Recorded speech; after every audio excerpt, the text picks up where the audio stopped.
자, 이번 강의는 실수 연산의 기본 성질에 대한 강의가 되겠습니다. 실수 연산의 기본 성질은 교환법칙, 결합법칙, 분배법칙 이렇게 크게 세 가지가 있습니다. 자, 먼저 교환법칙부터 알아보겠습니다. 교환법칙이란 건 덧셈에 대한 교환법칙, 곱셈에 대한 교환법칙 두 가지가 있습니다. 말 그대로 A와 B 두 숫자를 더할 때 A에 B를 더하나 B에 A를 더하나 어떻습니까? 순서를 바꿔서 더해도 연산의 결과는 같다는 거죠. 이게 바로 덧셈에 대한 교환법칙입니다. 다음, 곱셈에 대한 교환법칙 역시 마찬가지입니다. A에 B를 곱하나 또 반대로 B에 A를 곱하나 연산 결과는 같다는 거죠. 이런 법칙을 곱셈에 대한 교환법칙이라고 합니다. 자, 지금 보면 여기에 교환법칙에 뺄셈과 나눗셈은 없죠. 그 말은 뺄셈, 나눗셈에 대한 교환법칙은 성립하지 않는다는 겁니다. 당연하겠죠, 그쵸? A에서 B를 뺀 값이랑 B에서 A를 뺀 값이 어떻게 같겠습니까? 다르다는 거죠. 하지만 우리 뺄셈은 덧셈으로 바꿔 표현할 수 있습니다. 맞습니까? A 플러스 마이너스 B 이렇게 표현할 수 있죠. A 마이너스 B는. 그렇죠? 자, 이렇게 뺄셈을 덧셈으로 바꾼 이후에는 이때는 교환법칙 가능합니다. 교환법칙 가능합니다. 그쵸? 같은 거 맞죠? 됐습니까? 자, 이번에는 나눗셈을 한번 살펴보겠습니다. A 나누기 B, B 나누기 A. 자, A에서 B를 나눈 것과 B에서 A를 나눈 것은 당연히 결과가 다를 겁니다. 그래서 나눗셈에 대한 교환법칙 역시 성립하지 않지만 나눗셈을 곱셈으로 이렇게 바꾼 이후에는 A 곱하기 B분의 1은 B분의 1 곱하기 A와 같죠? 왜? 곱셈에 대한 교환법칙은 성립한다고 했으니까. 실제로 결과를 봐도 좌변도 B분의 A, 우변도 B분의 A입니다. 같은 거 맞죠? 그쵸?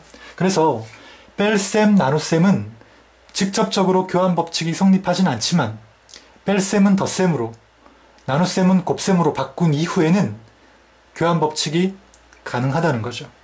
그렇죠? 그 점만 기억해 두시면 되겠네요. 그 다음 두 번째 결합법칙 한번 보겠습니다.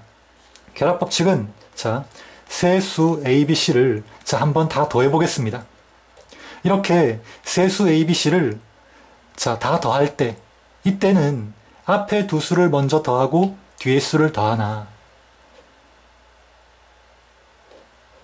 뒤에 두 수를 먼저 더하고 앞에 수를 더하나 연산 순서, 연산 계산, 연산을 계산하는 순서에 관계없이 그렇죠?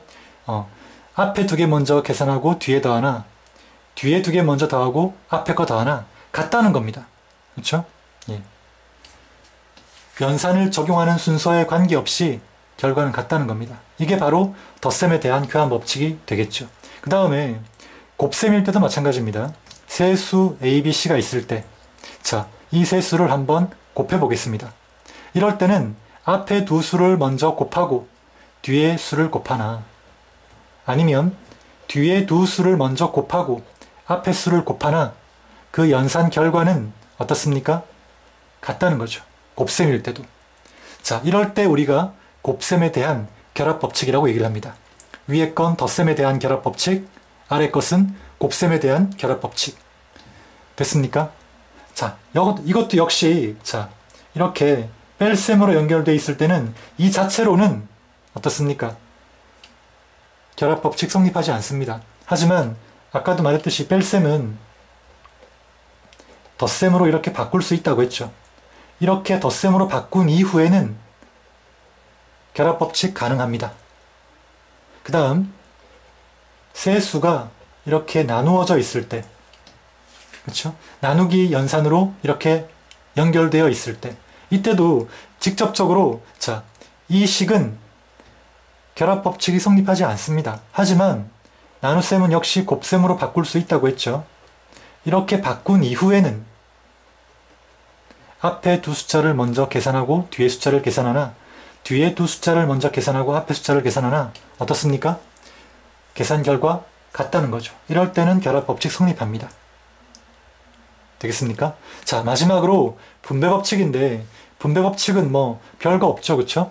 A 곱하기 B 더하기 C일 때, 자, B 더하기 C를 한 다음 A를 곱한 그런 계산 결과는, 자, A 곱하기를 B에 한 번, C에 한 번 해준 다음 더한 것과 어떻다? 같다는 거죠. 이렇게 해준 것과 같다는 겁니다. 너무나 여러분들 잘 알고 있는 그런 계산 법칙이라서 뭐 설명이랄 것도 없네요. 그쵸? 자, 두 번째 것. 이것은 설명 생략하겠습니다. 뒤에 있는 곱하기 C를 A에 한 번, B에 한 번 곱한 다음 더해주면 되겠죠. 그쵸? 자, 이런 게 분배 법칙이라는 겁니다. 이미 이름에 나와 있죠. 분배. 자, 이까지 해서 실수 연산의 기본 성질 이론 강의를 마치고, 자, 문제를 한번 보도록 하겠습니다. 자, 문제 1번. 실수 A에 대하여 다음을 증명하라 그랬습니다. 그리고 실수 연산에 관한 성질을 이용하라. 이렇게 해놨죠. 그쵸? 자, 문제를 보면 너무 당연해서 이거 뭐 증명 어떻게 하나 싶을 수도 있습니다. 하지만 자, 실수 연산에 관한 성질을 이용하라고 딱 못 박아놨죠. 그쵸? 그래서 실수 연산에 관한 성질을 가지고 1번만 풀어보도록 하겠습니다.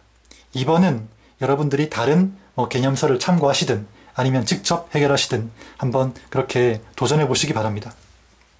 자, 먼저 실수 연산에 관한 성질을 이용해야 되니까 실수 연산에 관한 성질이 어떤 것이 있는지 알아봐야 되겠죠. 자, 이번 시간에 배웠던 교환 법칙, 그 다음 결합 법칙, 그 다음 분배 법칙, 그 다음 항등원, 그 다음 역원, 뭐 이런 것들이 있습니다. 그쵸? 자, 이런 것들을 이용해서 증명을 할 텐데, 애석하게도 여러분은 아직 항등원 역원을 배우지 않았습니다. 항등원 역원은 다음 시간 강의가 진행될 예정인데, 이 다음 강의로 이제 이 다음 강의 주제로 진행될 예정인데, 이 내용을 먼저 보시고 이번 강의, 자, 이 문제 증명하는 강의를 들으시면 될 것 같습니다. 자, 먼저 바로 한번 가보겠습니다. 1번. A 곱하기 0은 0이다. 자, 당연한 내용이죠. 그쵸? 근데 자, 문제에 나와 있듯이 실수 연산에 관한 성질을 이용해야 되니까 이것만 가지고 한번 증명해 보도록 하겠습니다. 먼저 A 곱하기 1은 A. 자, 여기서 출발을 하죠. 이건 너무나 당연하죠. 그쵸? A에 1을 곱해도 A다. 자, 당연하지만 사실 여기에도 실수 연산의 성질이 사용되었습니다. 바로 뭡니까?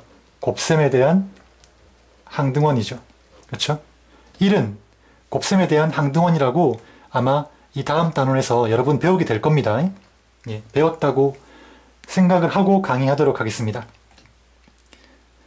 A 곱하기 1은 A다. 곱셈의 항등원을 적용한 내용입니다. 그 다음, 자, 이번에는 덧셈에 대한 항등원을 이용해서 자, 1이라는 숫자를 이렇게 한번 바꾸어 보겠습니다. 0이라는 건 덧셈에 대한 항등원이니까 1에다 0을 더해도 1이죠. 그러니까 1이나 1 플러스 0은 어떻다? 같다는 겁니다. 그러면 여기에 사용된 성질은 덧셈에 대한 항등원이겠죠. 다음, 이제 좌변에 어떤 성질을 적용할 수 있을까요? 바로 분배 법칙이겠죠. 그렇죠? 자, 분배 법칙 적용합니다. A 곱하기 1 더하기 A 곱하기 0은 A. 자, 여기에 사용된 성질은 분배 법칙입니다. 그 다음, 자, 이제 이 좌변에서 보면 A 곱하기 1. 자, 1은 곱셈에 대한 항등원이니까 A 곱하기 1은 당연히 A 자기 자신이겠죠. 그리고 A 곱하기 0 이꼴 A입니다. 그러니까 이 부분을 A로 바꾼 근거는 자, 곱셈에 대한 항등원이었습니다. 자, 이까지 별 문제 없죠? 그렇죠? 다음, 자, 이제 이 식을 잘 보면 자, 우리가 지금 A 곱하기 0이 0이라는 걸 증명해야 되는데 이 A 곱하기 0이라는 항이, 그렇죠? 이 항이 여기 포함되어 있습니다. 이제 이 A와 이 A만 없애면 증명이 끝나겠죠. 그렇죠? 자, 이번에는 등식의 성질을 이용해서 양변에 A의 역원을 한번 더해 보겠습니다. A의 역원은 뭡니까?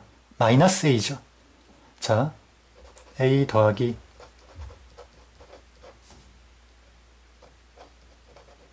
이렇게 한번 양변에 A의 여건을 더해 보겠습니다.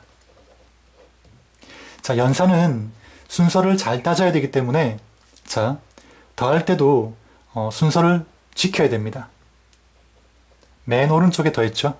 그렇죠? 그래서 좌변도 맨 오른쪽에, 우변도 맨 오른쪽에 이렇게 더했습니다. 자, 이때 사용된 연산의 성질. 이때는 연산의 성질이 아니라 그쵸, 등식의 성질이 사용됐죠. 그쵸, 양변에 똑같은 수를 더했으니까 이때 사용된 성질은 등식의 성질입니다. 그리고 양변에 더한 수는 A의 여건이죠. 그쵸? 자, 이렇게 하고 나면 이제 우변은 어떻습니까? A에다가 덧셈에 대한 여건을 더하면 덧셈에 대한 항등원이 나와야 되겠죠. 그쵸? 예. 다음 좌변. 좌변은 일단 그대로 적겠습니다. 그러면 자, 여기서 이 단계로 넘어오는데 사용된 성질은 덧셈의 여건이죠. 자, 이제 여기서 A와 그 A의 덧셈의 여건을 더하게 되면 0이라는 건 이제 이 단원에서 배우고 온 내용입니다. 그쵸? 그러면 여기도 지금 A와 마이너스 A 서로 여건이 있죠. 그쵸? A의 여건이 존재합니다. 여기도 좌변에도. 그래서 자, 교환 법칙을 먼저 살짝 이용을 해 보겠습니다. 그러면 A 곱하기 0과 A를 이렇게 자리 바꿈할 수 있겠죠. 그 다음에 마이너스 A는 0 이렇게 적을 수 있는데 자, 지금 세 개의 숫자가 더해져 있습니다. 그렇다면 원래 연산 순서는 앞에 두 개를 먼저 계산해야 되는 거지만 자, 더하기일 때는 결합 법칙이 가능하다고 했습니다. 그래서 앞에 두 개를 먼저 계산하는 대신에 뒤에 두 개를 먼저 계산하도록 하겠습니다. 그러면 결국 이 좌변을 이렇게 바꿀 수 있는 근거는 두 가지죠. 바로 먼저 교환 법칙을 했고요. 그 다음 뭡니까? 결합 법칙을 적용했습니다. 그러니까 두 가지 법칙을 사용해서 이 좌변을 이렇게 바꿀 수 있다는 거죠. 이렇게 하고 나면 이제 어떻습니까? A와 그 A의 덧셈에 대한 여건을 더했으니까 그쵸? 당연히 이 결과는 0이 될 겁니다. 그리고 A 곱하기 0 그대로 내려오면 되겠죠. 자, 여기에 사용된 성질 또한 덧셈의 여건이 사용됐습니다. 그 다음 자, 지금 보면 이제 마지막으로 플러스 0이 더해져 있죠. 0은 덧셈에 대한 항등원입니다. 그러니까 더하나 마나 어떻습니까? 자기 자신이 그대로 결과로 나와야 되는 거죠. 그러니까 좌변의 결과는 A 곱하기 0이 나오게 돼 있다는 거죠. 우변은 0. 그러면 이 좌변을 이렇게 바꾼 근거는 뭡니까? 덧셈에 대한 항등원이었죠. 자, 이로써 A 곱하기 0은 0이라는 게 증명이 끝났습니다. 되겠습니까? 좀 굉장히 너무나 당연한 걸 이렇게 증명했는데 좀 길긴 하죠. 그쵸? 하지만 이 각각의 단계에서 사용된 연산의 성질을 여러분들이 정확히 알아낼 수 있어야 됩니다. 자, 이렇게 해서 이번 강의는 모두 마치도록 하겠습니다.